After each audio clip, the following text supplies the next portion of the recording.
Միշտ պետք է զուսպ լինես։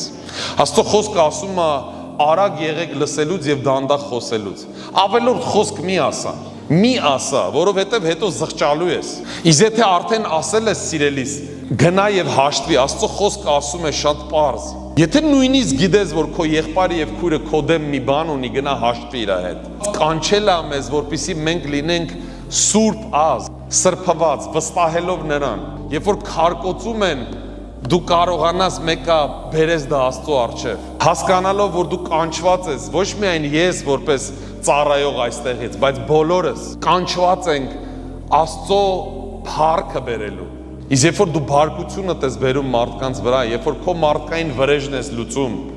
երբ որ մարդկային ճիշտը ես առաջ տանում, ինչքան էլ ճիշտ լինես, դա շինություն չի բերում, սիրելիս։ Գիտես, պետք է թույլ տաս, որ Աստված այդ գործը կատարի, որովհետև մեր վստահությունը ինքը պետք է լինի, ամեն։ Շարունակեմ առաջի Պետրոս 2-րդ գլխի հիմա 9-րդ խոսքում, բայց դուք ասում է ընտիր ազգ եք, թագավորական քահանայություն, սուրբ ազգ, սեփական ժողովուրդ,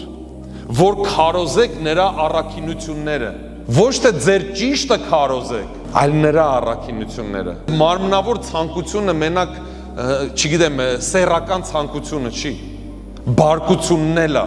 սխալ արտահայտությունն էլ է, բամբասանքն էլ է։ Երբ որ քո մարմինը ուղղակի ուզում է կանգնես եւ այս մարդու մասին խոսաս, բայց դու պետք է դադարացնես դա։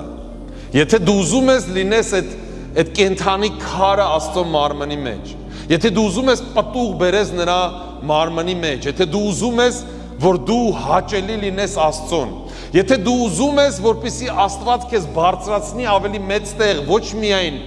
սիրելիներս եկեղեցում, ընդհանրապես նրա արքայության մեջ, որ քո անունը ճանաչեն, ուրեմն այդ ամեն բաներից պետք է մաքրես քո անձը։